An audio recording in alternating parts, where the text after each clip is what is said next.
Welcome back. The North Dakota football team was on the West Coast this past weekend to face Big Sky foe Portland State, a winless team that Bubba Schweigert said was better than their record, especially considering the Vikings went toe-to-toe with the Pac-12's Oregon State earlier this season in Corvallis. So Providence Park, the site for this matchup, and some good news for Fighting Hawks fans. A healthy Keaton Studsrud going into this one. That would prove to be huge, but it's a disaster from the start for UND. First play of the game, Keaton Studsrud can't field the snap. Larry Ross recovers for Portland State, and they build the momentum right away. PSU cashes in on the opportunity. Jelani Eason to Carlos Martin. That's a 13-yard touchdown pass, and Portland State leads 7-0 at this point. Next Vikings drive was capped off by a Jason Talley 1-yard run, standing up for the touchdown. 14-0 Portland State after the first quarter. Second quarter, 14-6 Portland State. UND starting to settle in. Keaton Studsrud connects with DeMun Mercer. That's a 43-yard pass. And then 2 plays later, James Johannesson plunges in from 1 yard out for the score, and it'd be 14-13 Portland State at the half. Moving on to the third quarter now, UND getting it done on defense. Mason Bennett beats the offensive lineman, storms in for the sack. That would force Portland State to punt it away, and then the ensuing UND possession, John Santiago takes the pitch and scampers 13 yards for the touchdown. UND takes the lead 20-14. And check out this return. The UND defense once again forces a Vikings punt. John Santiago on the return. And watch this, doing John Santiago things. Makes the PSU return unit look silly, breaking tackles left and right. And when it's all said and done, Santiago takes it 64 yards for the touchdown. 27-14 North Dakota. Now coming up later in the third, more North Dakota defense. PSU QB Jelani Eason on the scramble, but Tanner Palmberg comes charging up, pops him at the line of scrimmage, and pushes him back 13 yards. Great defense by the Fighting Hawks. Later in the quarter, PSU backed up deep. Eason's pass gets blocked by Jackson Turner right into the hands of Austin Cieslak, who grabs it, walks into the end zone for the touchdown. 34-14 UND, and they go on to win convincingly 48-21.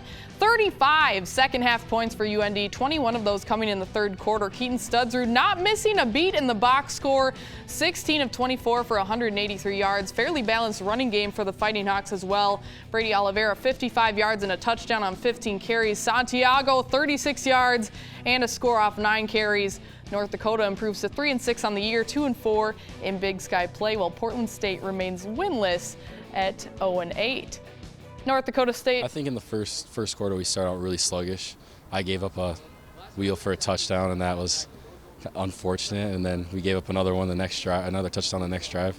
It was just it wasn't looking very good. But then we all just stuck together and we just played together, and when we do that and then we're all on the same page, we can be a really good defense. Once we came out in that second half and we were 1 point down, we just knew that if we just kept playing the way we were playing, we could really get these guys, and we did. We came out full steam, and we scored on every side of the ball, special teams, defense, and offense. So it was a real good team win. This was huge for us, and it felt even better to get it on the road. I mean, we really needed one of those this year.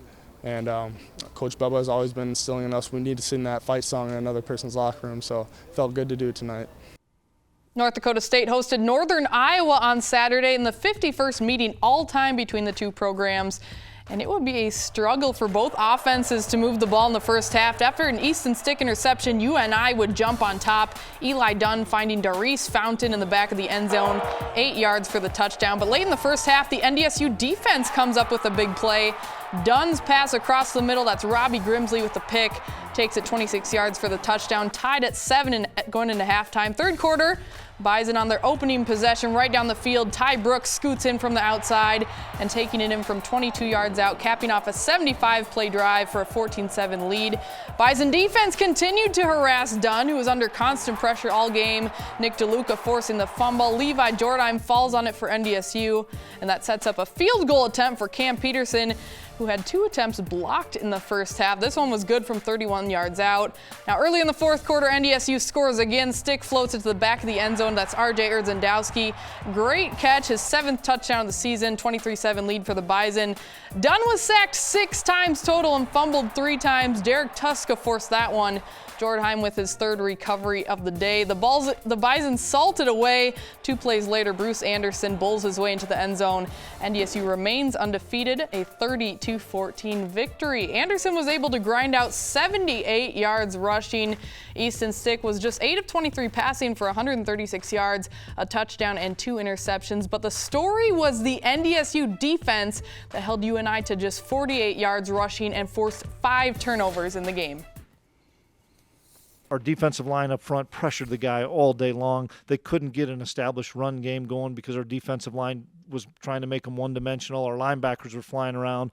Our safeties are flying around. Our corners are playing well. We're playing really high level on defense. I know we were really getting after it. We were excited for this one. You know, coming in, they were going to give us their best shot, and we thought we had a good chance to get some turnovers, get some sacks, and bring pressure, and it ended up working out. We were just getting after them, and it fed off our own energy throughout the whole game, so it worked. We just got to keep feeding off the energy and the plays we make and keep moving forward because, you know, like the sky's the limit, I think, with this defense. And as long as we continue to play at the level we do, we'll be successful.